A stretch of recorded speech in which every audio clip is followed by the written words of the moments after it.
Bismillahirrahmanirrahim. Assalamualaikum warahmatullahi wabarakatuh. Nama saya Nur Aisyah binti Syamruddin. Saya dari kelas TPM 3B. Okey, saya bersama rakan saya akan menerangkan tentang hutang. Hutang ni maksud dia memberikan sesuatu kepada seseorang. Sesuatu tu adalah barang yang perlu dikembalikan dengan syarat orang yang berhutang membayar dengan jumlah yang sama. Hukum dia asal dia sunat, tapi jadi wajib dalam sesetengah keadaan ni. Orang yang berhutang membayar semula hutang, ianya haram jika pemiutang tu tahu hutang yang dia nak bagi tu digunakan dengan tujuan yang haram lah, macam minum arak, judi atau yang lain-lain. Kalau dia jadi makruh pula bila hutang tu digunakan untuk perkara yang tidak bermanfaat lah, dengan tujuan menunjuk. Dan memberi hutang ni menjadi wajib kepada pemiutang untuk memberi kepada yang memerlukan bagi menampung hidup dan hidupnya dan juga keluarganya jika tiada cara lain kecuali dengan cara berhutang. So, rukun hutang tu yang pertama sirah, iaitu kontrak hutang. Sirah ni penawaran dan persetujuan pihak yang terbabit, ijab dan kabul. Contohnya dia lafazkan saya hutangkan. Penghutang tu pula dia akan kata saya terima barang ini dan saya akan gantikannya. So, hutang ni dia perlu mengandungi sirah lah. Ya Allah, bunyi kereta lagi. Kerana penawaran tu pemiutang tu lah dia setuju daripada yang minta hutang tu menjadi bukti kerelaan lah kedua-dua pihak. So yang rukun yang kedua, pihak yang terbabit lah dalam kontrak tu, pemiutang dengan penghutang. So dia mestilah waras. Okey. Baligh ni baligh dan berkelayakan melaksanakan perintah agama dan menggunakan harta. Dia tak sah jika proses hutang-hutang ni dia membabitkan macam kanak-kanak, orang gila tu lah. Sebab nanti jadi tak sah lah. Diorang memang tak dibenarkan menggunakan harta diorang lah, takut nanti bankrupt. Betul tak? So, okay, pilihan yang kedua, rukun yang kedua ialah pilihan sendiri. So, dia tak salah jika hutang tu dia babitkan orang yang dipaksa. Ataupun paksaan lah, dia menafikan kerelaan lah. So, yang ketiga, pemiutang tu layak menyerahkan hutang. So, dia jadi tidak sah bila seseorang berjaga yang nak berhutang tu daripada harta orang yang ada di bawah jagaan dia lah. Macam dia bawah jagaan dia menedesak orang tu untuk bagi orang tu hutang. So, okay. Rukun yang ketiga, subjek hutang, iaitu harta yang diberikan sebagai hutang lah. Semua barangan tu dia boleh miliki secara jual beli, boleh dijadikan hutang juga. Barangan yang lain mestilah sah dan dilakukan jual beli secara jual beli salam. So yang ketiga, sah memberi hutang dalam bentuk dirham, dinar, gandum, barley, telur dengan daging. Dia macam barang lah, barang misli. Dalam hutang tu pun kita boleh guna barang jugalah supaya dia boleh gunakan dengan barang, tapi asalkan barang yang tu cukup dengan jumlah yang kita pinjam tu. Kita kena pulangkan balik lah macam tu. So yang lain juga, hutang dalam bentuk haiwan pun boleh. Ataupun harta tak boleh alih lah sebagai dan sebagainya. Itu dinamakan barangan kimi. QIYMI, kimi. So Saya akan selitkan sikit dalil je lah. Dalil dia firman Allah SWT, siapakah orangnya yang mahu memberikan pinjaman kepada Allah sebagai pinjaman yang baik, iaitu yang ikhlas, supaya Allah melipat gandakan balasannya dengan berganda-ganda banyaknya. Dan ingatlah, Allah jualah yang menyempitkan dan meluaskan pemberian rezeki, dan kepadanya lah kamu semua dikembalikan.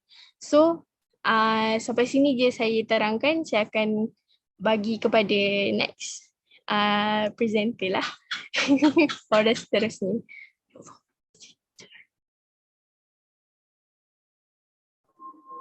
Okey, Assalamualaikum. Nama saya Nurul Ain binti Mahdi daripada kelas IPB 7. Okey, saya nak menerangkan sedikit tentang implikasi hutang. Okey. Implikasi hutang ni dia ada 3 pendapat. Pendapat pertama, pendapat kedua dan pendapat yang sahih. Okey, kita pergi kepada pendapat yang pertama.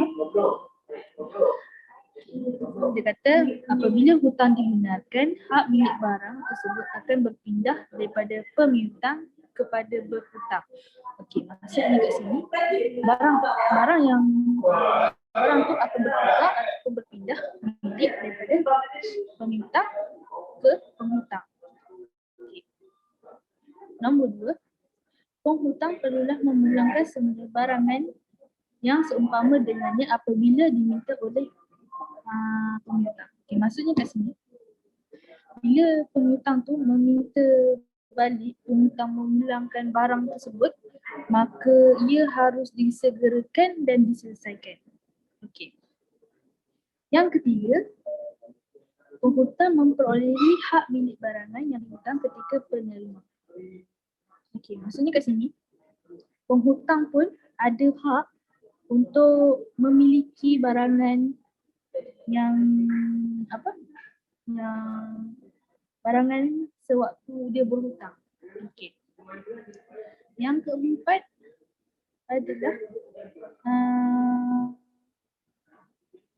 pemiutang tidak berhak menarik balik hutang tersebut kecuali dengan persetujuan penghutang. Okey, maksudnya kat sini pemiutang ni dia tidak berhak untuk menarik balik hutang tersebut, melainkan penghutang tu juga setuju untuk memulangkan barang pemiutang. Okey. Tetapi pemiutang berhak untuk meminta bayaran semula hutang yang seumpama dengannya, kerana bayaran semula adalah wajib mengikut kontrak berhutang. Okey, kita masuk kepada pendapat yang kedua.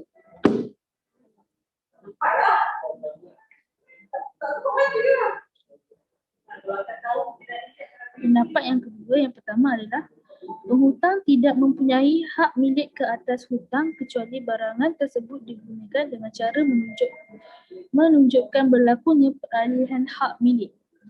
Okey, maksudnya dekat sini, penghutang ni dia tak mempunyai hak milik ke atas hutang kecuali barangan tersebut digunakan dengan cara berlakunya peralihan hak milik. Macam contoh, ia berlakunya jual beli, lepas tu dihadiahkan, dirosakkan ataupun digunakan. Okay.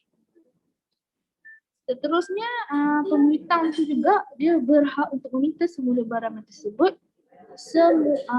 sebelum digunakan oleh penghutang, dan dia pun berhak untuk memulangkan balik barangan tersebut. Okey. Maksud yang seterusnya adalah pendapat yang sahih. Okey, pendapat yang sahih dia kata penghutang berhak menarik balik hutang tersebut jika barangan tersebut masih kekal seperti sedia kala dan tidak membabitkan hak orang lain. Okey, maksudnya kat sini penghutang ni dia ada hak untuk menarik balik hutang yang diberikan jika barangan tersebut masih seperti asal, masih kekal. Dan jika barangan tu dia tak melibatkan orang kata hak lah, masih tak tertukar lagi hak milik barangan tersebut. Okey. Yang kedua adalah penghutang wajib memulangkan semula barangan tersebut jika diminta oleh pemihutang. Maksudnya kat sini, jika pemihutang tu meminta balik barangan yang dipinjam oleh penghutang, maka ia wajib disegerakanlah.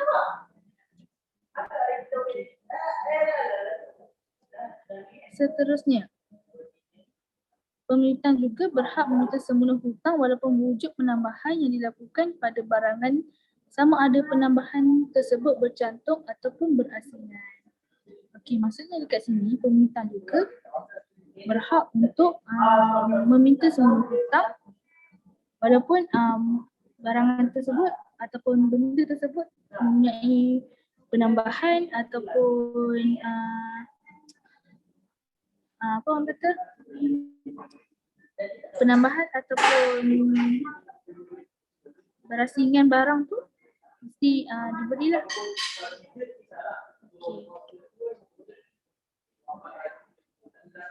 Macam contoh benda tu mesti kena, walaupun benda tu ada pertambahan, ia wajiblah sebab tu barangan ataupun barang daripada pemihutang. Kat sini saya nak nyatakan dua buah dalil. Okay. Yang pertama, semua dosa orang yang mati syahid akan diampunkan kecuali dengan hutang. So maksudnya dekat sini,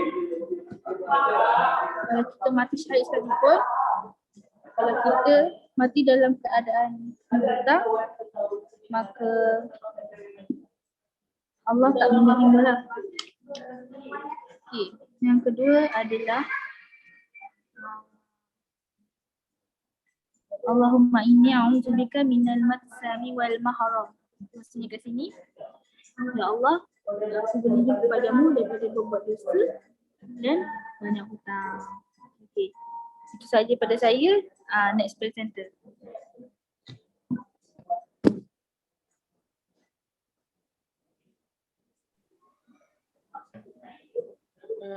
Okey, Assalamualaikum. Nama saya Nur Syasha Iwan binti Zainal. Saya akan menerangkan tentang bayaran hutang. Okey. Pembayaran hutang perlu menggunakan barangan yang sama dengannya jika ada. Okey, jika tidak, ia wajib dibayar dengan barangan yang sama nilainya. Maksudnya kalau orang tu dia berhutang dengan barang itu, dia perlu bayar hutang dengan sama nilai dia. Kalau tak, kalau dia tak nak bayar hutang dengan apa yang dipinjam, dia kena bayar secara sama nilai lah. Okey, jika hutang tersebut adalah hutang kimi, pembayaran perlu menggunakan dengan barangan yang sama. Contoh, penghutang berhutang seekor kambing. Dia perlu membayar semula seekor kambing yang sama sepertinya. Okey, pendapat lain, hutang bagi barangan kimi ni perlu dibayar menggunakan barangan yang sama nilainya. Okey, alasannya, barangan yang perlu dibayar dengan barangan yang sama dengannya jika ada, dan jika tiada, ia perlu dibayar dengan barangan yang sama nilainya.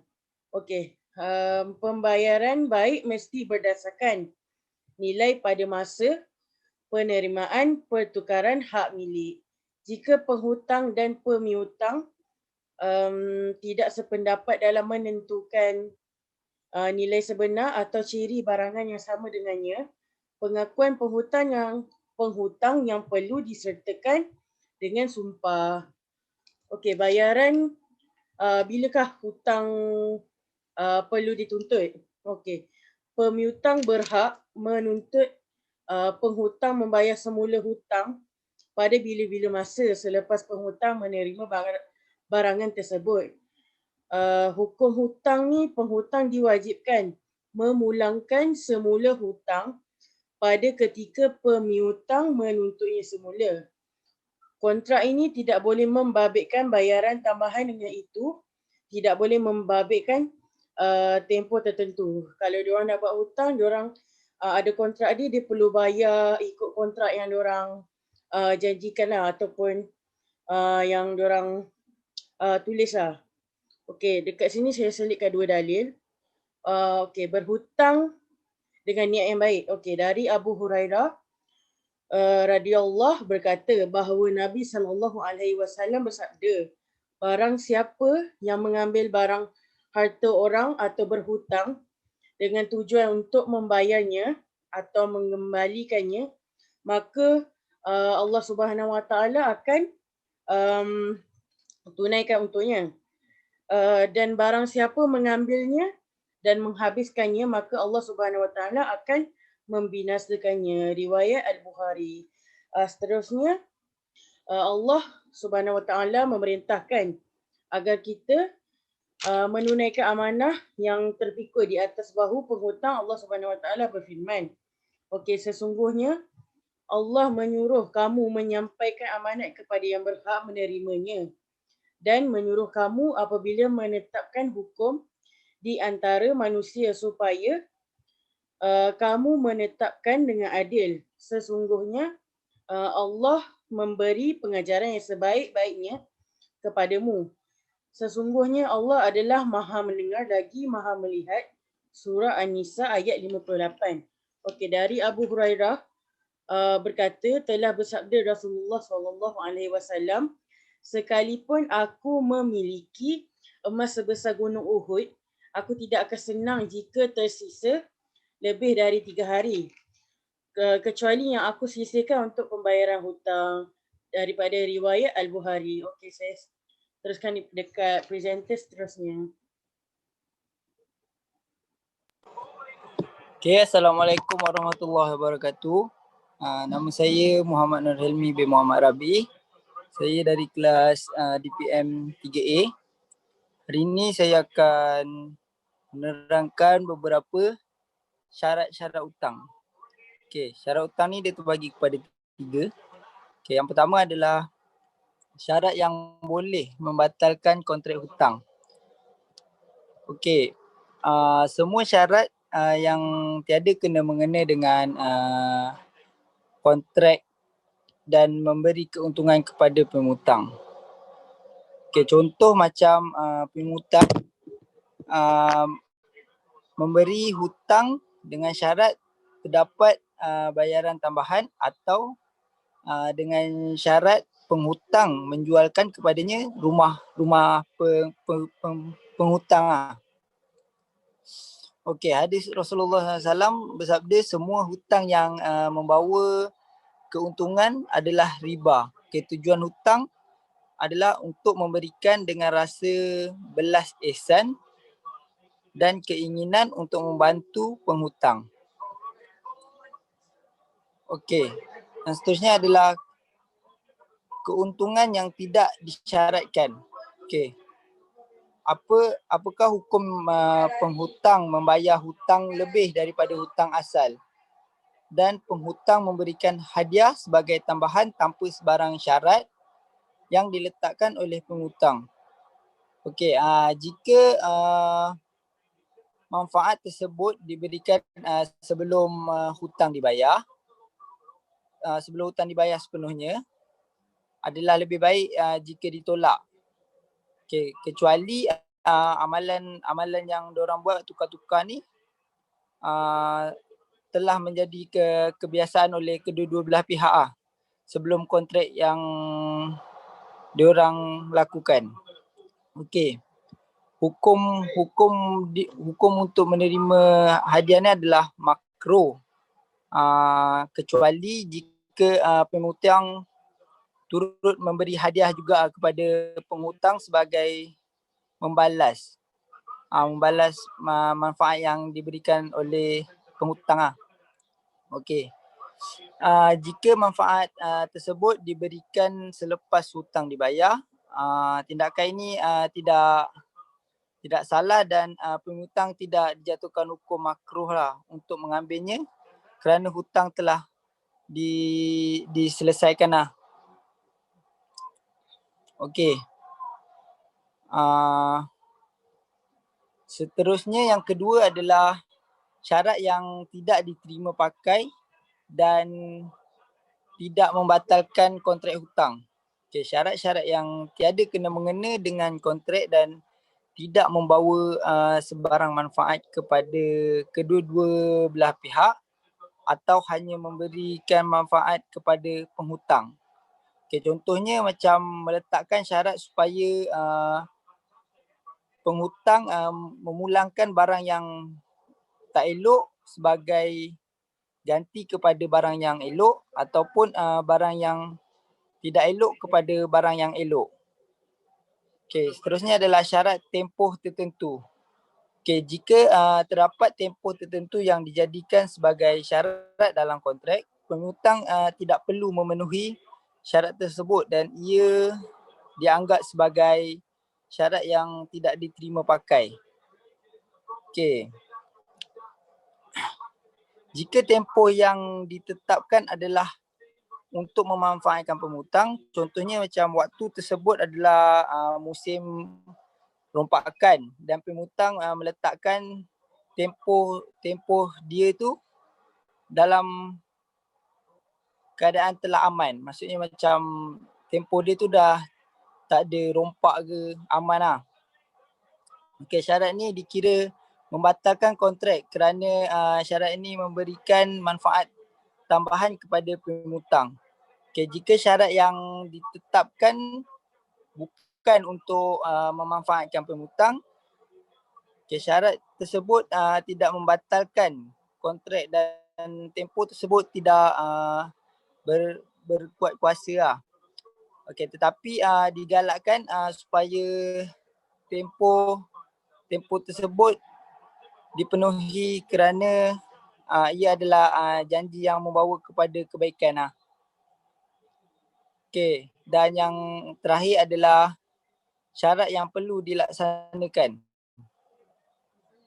Okey, sebarang syarat yang ditetapkan bertujuan mengukuhkan lagi kontrak tersebut dan mengesahkan hak pihak yang terbabit. Okey, contohnya macam syarat menetapkan perlu disertakan gadaian atau penjamin dan saksi bagi kontrak tersebut.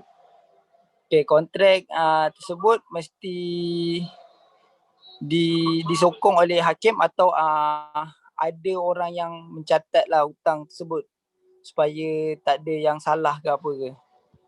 Okay, saya akan bagi satu dalil bagi syarat hutang adalah wahai orang-orang yang beriman, apabila kamu menjalankan sesuatu urusan dengan hutang atau penghutang yang diberi tempoh hingga ke suatu masa yang tertentu, maka hendaklah kamu menulis hutang dan masa bayarannya itu dan hendaklah seorang penulis di antara kamu menulisnya dengan adil dan benar. Surah Al-Baqarah ayat 282. Okay, itu saja daripada saya. Sekian, terima kasih. Okey, last kali saya akan bagi sedikit penutup. Okey, sedarilah sesungguhnya amat besar kesalahannya jika kita cuai menjelaskan hutang kita. Ia boleh mengakibatkan lenyapnya segala pahala, amal kebaikan, bahkan boleh mengheret kita ke neraka. Alangkah nikmatnya hidup ini sekiranya kita dapat menunaikan bayaran hutang seperti yang telah dijanjikan.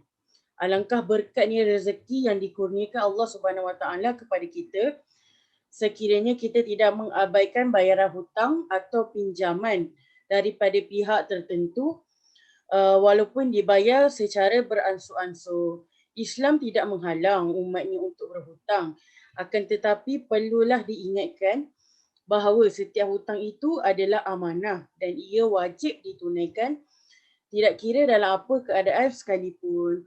Okey, semoga para pendengar mendapat manfaat daripada penghasilan terbitan ini dengan ilmu yang diperolehi dapat disebarkan sebagaimana pesanan Rasulullah sallallahu alaihi wasallam, sampaikanlah daripada ku walaupun hanya sepotong ayat. Okey, sekian, terima kasih.